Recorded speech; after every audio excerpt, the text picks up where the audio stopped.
Chapter 3. Devotion and Willingness. Ask, and it will be given to you. Seek, and you will find. Knock, and it will be opened unto you. Matthew 7:7. How do we approach the idea of loving without conditions? How is this idea achieved? There are two important factors at our disposal: devotion and willingness. These two go hand in hand, and without them, nothing is accomplished. Of course, we rely on perception for physical survival. This has been ingrained in us since before we started walking. However, our perception is prone to error, prone to selfishness, prone to littleness, and therefore limited judgment. Because of this, our experience is limited. We continually shut the door to the kingdom of heaven for ourselves and, by default, others in the process. This might come as a shock, but if you're not living in extreme joy in this moment, you are shutting the door to heaven with your limited perception. This is why Jesus beckons us to forgive and to love.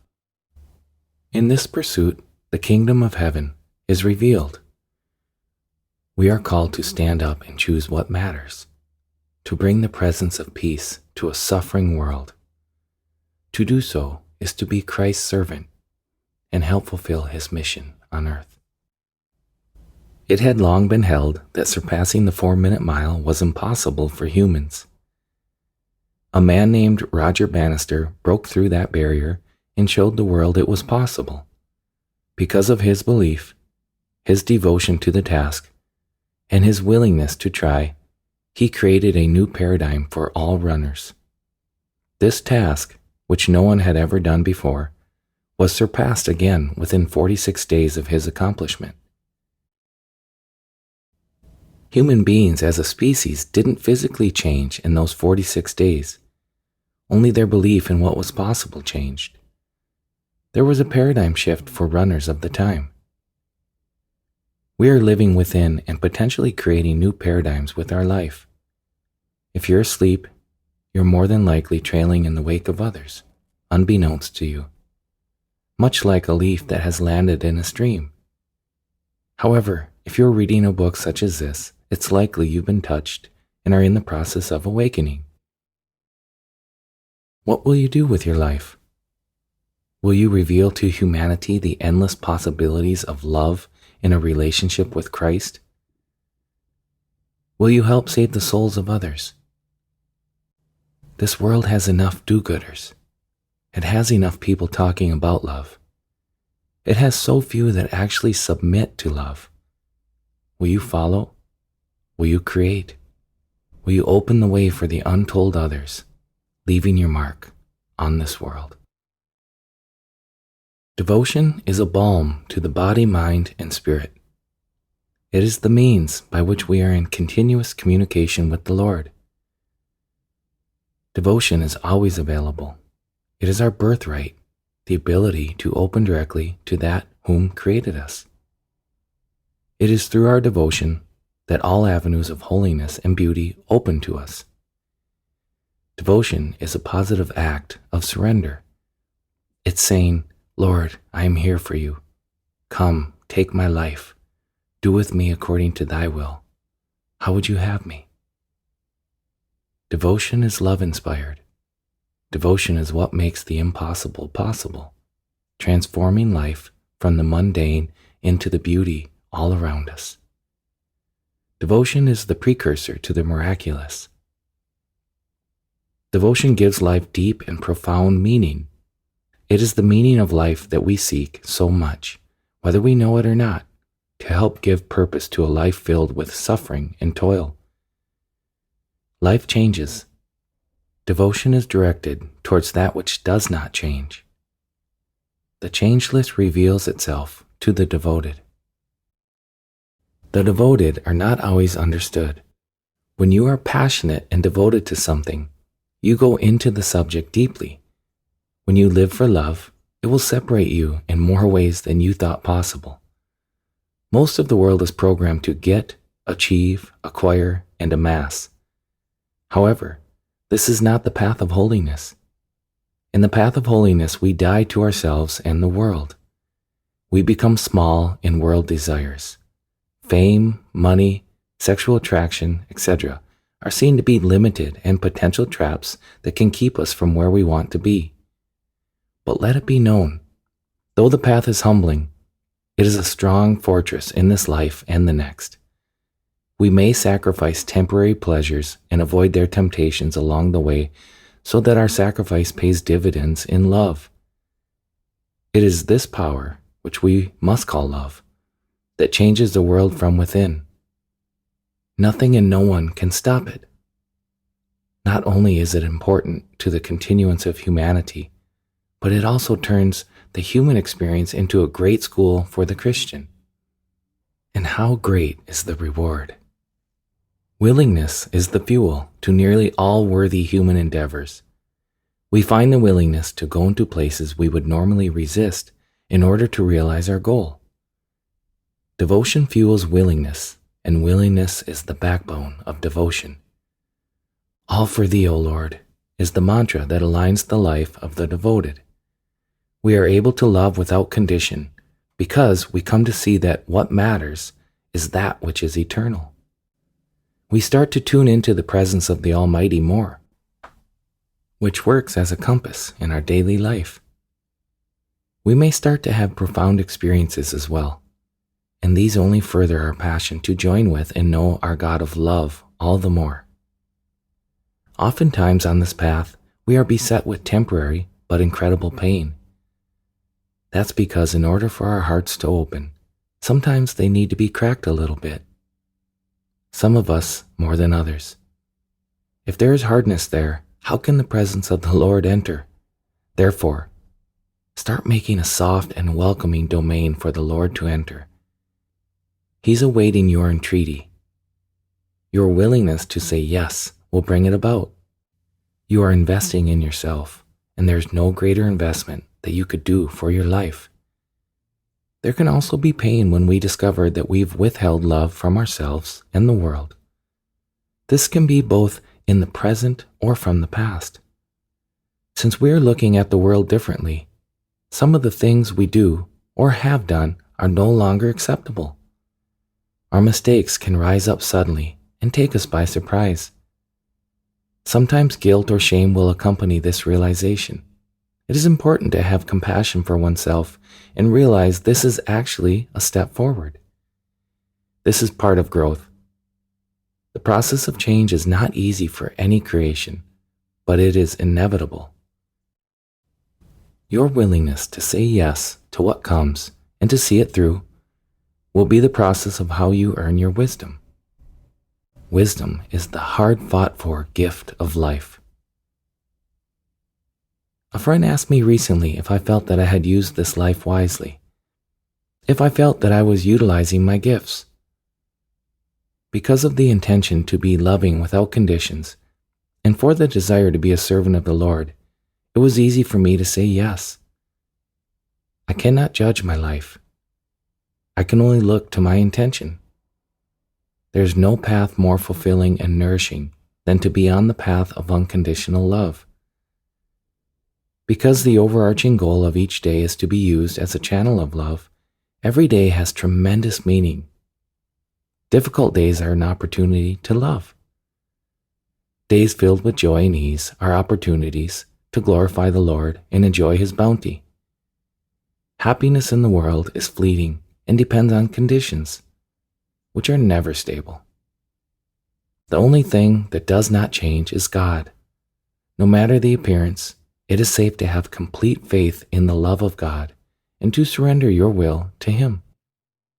Your best friend is Jesus, whether you have realized this or not. Jesus is the greatest gift the world has ever known. One is free to doubt this. Normally, this is revealed by the Holy Spirit to a person, and it transforms them forever. Never in the history of people has this phenomenon, known as Jesus, been born to ignorant and unaware people. One with the Father, completely divine, He came as a living sacrifice for all. But why? because most of us are bogged down by the weight of our ignorance. He came as a protector to save people from themselves. It is by our own end that we know hell. The radiance of Jesus transcends all time. It is because of His grace that this book is written, without which this work could not happen. Resistance to seeing the beauty of Jesus is normally simply resistance to love. Jesus is love, the epitome of love. What is there not to like? It is holding on to concepts of what Jesus Christ is not that causes confusion and shows Jesus in any other light than absolute love. Many times people will mistake Christians for Christ. Christians are just people like everyone else that are, hopefully, trying to be Christ-like. One doesn't have to buy into the religion per se to love Jesus. Christianity is made up of humans. Humans tend to err.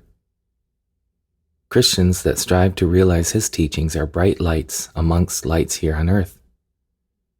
Through humility, they realize in their depths what it means to be Christian, literally to be of Christ, and they take responsibility for this opportunity.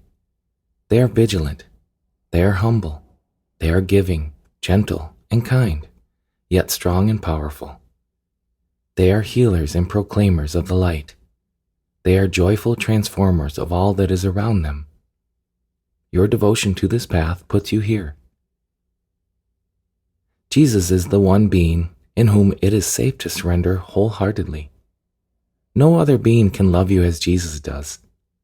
There are no negative effects to loving Jesus, except maybe some disruption due to the changes that can take place in your life, namely, letting go of the negativity that's in your life. Jesus is the great listener, healer, director, and provider. Go to Him with all your needs. His power is forever. His love knows no bounds, because He is all-present and all-powerful. He knows everything about you now and everything that will ever be. To encompass what this beautiful being means to me will take a lifetime to show you. A life of love. This is the intention. And at the same time, I admit, I fall very short in my understanding of Him. I can only know Jesus concordantly with my ability to surrender to love. This love is infinite, powerful, and beyond all imaginings. Suffice to say, I urge you, friend, dedicate your heart to Jesus. He will care for it as no one can. This is the best investment you could ever make in your earthly life. Devotion will bring you close to the heart of Jesus. We are always before the Lord. He is omnipresent. He knows everything about you. He knows your every thought, and yet He is in love with you. That is a fact. Nothing can change that. We all feel pain as human beings, and this pain can sometimes direct us to act in ways that aren't considered wholesome. Jesus Himself, while on earth, was closest to one such as these. This is who He seemed to care about most. It is safe to offer your heart to Jesus. Jesus, I'm open. Please show me who you are. Instruct me. A simple prayer like this is all that is needed. You will be shown in good time. Remember, you're not just asking anyone, you're asking the One. Keep an open heart and mind so that you can receive the truth. Remember that God's time is unique. He influences the 10,000 things simultaneously for your benefit. Knowingness and communication will come. Stay patient. Stay inviting. I'm a songwriter, and if I'm not open to songs coming, they won't. But because of the openness I carry towards the idea of writing songs, over 1,700 songs have come through me. It has been effortless and fun to be a part of the process of creativity in this manner. Only that in the last few years I don't seem to have the drive to write songs anymore. It is all well and good. There are many ways to touch the divine. Opening up and being touched by the Lord is not a logical sequence or happening. It can't be controlled, manipulated, or measured. That is because what we can see, our available data, is finite. What the Lord sees is infinite. The greatest beings who have ever touched the earth trusted God resolutely. The fruit of this dedication showered upon us all, as the love that can only come from God. It is through love that our thirst is quenched. Historically, this is the only way to be made whole. And for good reason. Love is our ultimate home and truth. All love comes from the Father. My heart started burning for the Lord, and then I asked Him to be near me. He is always present. It is only I who can stray. So my continuous conversation with Him brings Him into my awareness. It takes me out of my little mind and places me in His loving arms. I love you so much, Lord. Please be with me. Please guide me. How would you have me, Lord? I am thy servant. Talk like this can go on all day. It gives color to experience. It elevates our thinking and changes our demeanor. I like to use the word thy when addressing the Lord. This is my choice, and I do it out of respect for my Maker. I stopped in a cathedral to pray recently, and afterwards I went into a coffee shop just down the street. As usual, the place was bustling, and there seemed to be only enough space to stand. Suddenly, a vision flashed through my mind. It was of an open seat. I knew exactly where it was. It was the one vacant seat in the whole place. As I walked up the little stairs towards the back entrance, there it was. It's little things like this that reveal how alive life is. There's a greater intelligence at work. Devotion to the Lord is supernormal. It expands our vision of experience and what life is. These things do in fact become part of our life, and after a while become normal. Ever notice how when you fall in love with someone, you think about them all the time? You want to be with them always. This is what tends to happen to the devoted. We fall in love with the source of life. In return, the Lord perfects you into His instrument, according to His will. This happens as we surrender our being to His being. Good, orderly direction. The patterns of His being are not the same patterns that the servant is accustomed to. Our life ultimately becomes both simpler and more profound. So it is. Without a willingness to change, the path is arduous. However, with the energy of devotion, the willingness is present.